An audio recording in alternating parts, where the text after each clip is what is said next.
Chapter 2. Two complete portraits. So far in this book the Thénardiers have been viewed only in profile. The moment has arrived for making the circuit of this couple, and considering it under all its aspects. Thénardier had just passed his 50th birthday. Madame Thénardier was approaching her 40s, which is equivalent to 50 in a woman. So that there existed a balance of age between husband and wife. Our readers have possibly preserved some recollection of this Thénardier woman, ever since her first appearance, tall, blonde, red, fat, angular, square, enormous, and agile.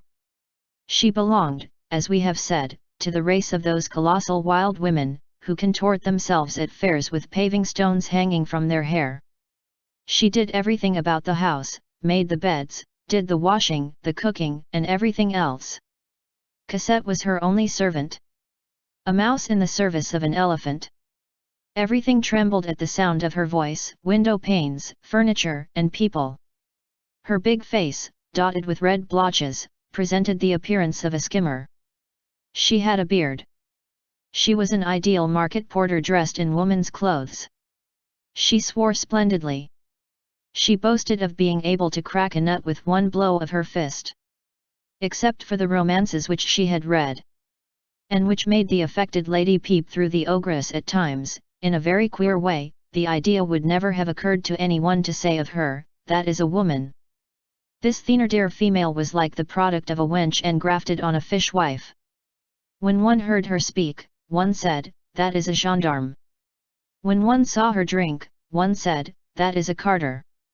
When one saw her handle Cosette, one said, "That is the hangman." One of her teeth projected when her face was in repose. Thénardier was a small, thin, pale, angular, bony, feeble man, who had a sickly air and who was wonderfully healthy. His cunning began here. He smiled habitually, by way of precaution, and was almost polite to everybody, even to the beggar to whom he refused half a farthing. He had the glance of a polecat and the bearing of a man of letters. He greatly resembled the portraits of the Abbé Delille. His coquetry consisted in drinking with the carters. No one had ever succeeded in rendering him drunk. He smoked a big pipe. He wore a blouse, and under his blouse an old black coat. He made pretensions to literature and to materialism. There were certain names which he often pronounced to support whatever things he might be saying: Voltaire, Raynal, Parny, and, singularly enough, Saint Augustine. He declared that he had a system. In addition, he was a great swindler. A philosophe. A scientific thief. The species does exist. It will be remembered that he pretended to have served in the army. He was in the habit of relating with exuberance. How? Being a sergeant in the 6th or the 9th Light something or other. At Waterloo. He had alone, and in the presence of a squadron of death-dealing hussars, covered with his body and saved from death, in the midst of the grape shot, a general, who had been dangerously wounded. Thence arose for his wall the flaring sign, and for his in the name which it bore in the neighbourhood, of the cabaret of the Sergeant of Waterloo. He was a liberal, a classic, and a Bonapartist. He had subscribed for the Champ d'Asile. It was said in the village that he had studied for the priesthood. We believe that he had simply studied in Holland for an innkeeper. This rascal of composite order was, in all probability, some Fleming from Lille, in Flanders, a Frenchman in Paris, a Belgian at Brussels, being comfortably astride of both frontiers. As for his prowess at Waterloo, the reader is already acquainted with that. It will be perceived that he exaggerated it a trifle. Ebb and flow, wandering, adventure, was the leaven of his existence. A tattered conscience entails a fragmentary life. End. Apparently at the stormy epoch of June 18, 1815. Thénardier belonged to that variety of marauding sutlers of which we have spoken. Beating about the country. Selling to some. Stealing from others. And travelling like a family man, with wife and children, in a rickety cart, in the rear of troops on the march, with an instinct for always attaching himself to the victorious army. This campaign ended, and having, as he said, some quibus, he had come to Montfermeil and set up an inn there. This quibus, composed of purses and watches, of gold rings and silver crosses, gathered in harvest time in furrows sown with corpses, did not amount to a large total, and did not carry this sutler-turned-eating housekeeper very far. Thénardier had that peculiar rectilinear something about his gestures which, accompanied by an oath, recalls the barracks, and by a sign of the cross, the seminary. He was a fine talker. He allowed it to be thought that he was an educated man. Nevertheless, the schoolmaster had noticed that he pronounced improperly. He composed the traveller's tariff card in a superior manner, but practised eyes sometimes spied out orthographical errors in it. Thénardier was cunning, greedy, slothful, and clever. He did not disdain his servants, which caused his wife to dispense with them. This giantess was jealous. It seemed to her that thin and yellow little man must be an object coveted by all. Thénardier, who was, above all, an astute and well-balanced man, was a scamp of a temperate sort. This is the worst species.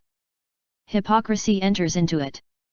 It is not that Thénardier was not, on occasion, capable of wrath to quite the same degree as his wife.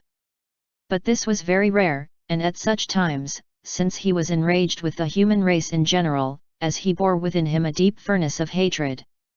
And since he was one of those people who are continually avenging their wrongs, who accuse everything that passes before them of everything which has befallen them, and who are always ready to cast upon the first person who comes to hand, as a legitimate grievance, the sum total of the deceptions, the bankruptcies, and the calamities of their lives, when all this leaven was stirred up in him and boiled forth from his mouth and eyes, he was terrible. Woe to the person who came under his wrath at such a time. In addition to his other qualities, Thénardier was attentive and penetrating, silent or talkative, according to circumstances, and always highly intelligent. He had something of the look of sailors, who are accustomed to screw up their eyes to gaze through marine glasses. Thénardier was a statesman. Every newcomer who entered the tavern said, on catching sight of Madame Thénardier, "There is the master of the house." A mistake. She was not even the mistress. The husband was both master and mistress. She worked. He created. He directed everything by a sort of invisible and constant magnetic action. A word was sufficient for him, sometimes a sign. The mastodon obeyed. Thénardier was a sort of special and sovereign being in Madame Thénardier's eyes, though she did not thoroughly realize it. She was possessed of virtues after her own kind. If she had ever had a disagreement as to any detail with Monsieur Thénardier, which was an inadmissible hypothesis, by the way, she would not have blamed her husband in public on any subject whatever. She would never have committed before strangers that mistake so often committed by women, and which is called in parliamentary language, exposing the crown. Although their concord had only evil as its result, there was contemplation in Madame Thénardier's submission to her husband. That mountain of noise and of flesh moved under the little finger of that frail despot. Viewed on its dwarfed and grotesque side, this was that grand and universal thing, the adoration of mind by matter. For certain ugly features have a cause in the very depths of eternal beauty. There was an unknown quantity about Thénardier. Hence the absolute empire of the man over that woman. At certain moments she beheld him like a lighted candle. At others she felt him like a claw. This woman was a formidable creature who loved no one except her children, and who did not fear anyone except her husband. She was a mother because she was mammiferous. But her maternity stopped short with her daughters, and, as we shall see, did not extend to boys. The man had but one thought, how to enrich himself. He did not succeed in this. A theatre worthy of this great talent was lacking. Thénardier was ruining himself at Montfermeil, if ruin is possible to zero. In Switzerland or in the Pyrenees this penniless scamp would have become a millionaire. But an innkeeper must browse where fate has hitched him. It will be understood that the word innkeeper is here employed in a restricted sense, and does not extend to an entire class. In this same year, 1823, Thénardier was burdened with about 1,500 francs worth of petty debts, and this rendered him anxious.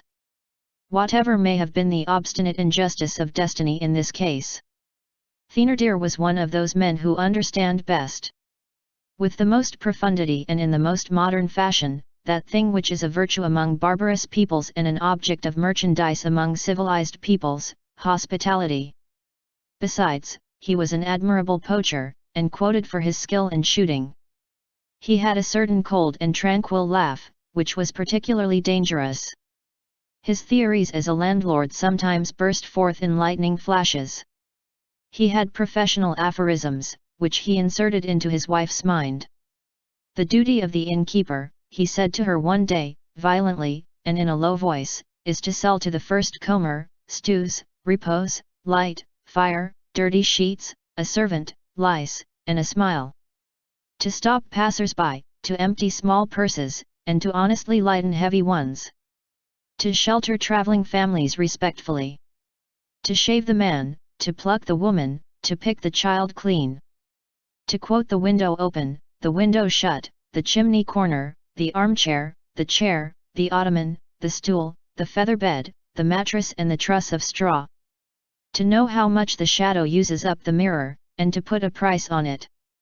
And, by 500,000 devils, to make the traveller pay for everything, even for the flies which his dog eats. This man and this woman were ruse and rage wedded, a hideous and terrible team. While the husband pondered and combined, Madame Thénardier thought not of absent creditors, took no heed of yesterday nor of tomorrow, and lived in a fit of anger, all in a minute. Such were these two beings. Cosette was between them, subjected to their double pressure, like a creature who is at the same time being ground up in a mill and pulled to pieces with pincers. The man and the woman each had a different method. Cosette was overwhelmed with blows, this was the woman's. She went barefooted in winter, that was the man's doing. Cosette ran upstairs and down, washed, swept, rubbed, dusted, ran, fluttered about, panted, moved heavy articles, and weak as she was, did the coarse work. There was no mercy for her. A fierce mistress and venomous master. The Thénardier hostelry was like a spider's web, in which Cosette had been caught, and where she lay trembling. The ideal of oppression was realized by this sinister household.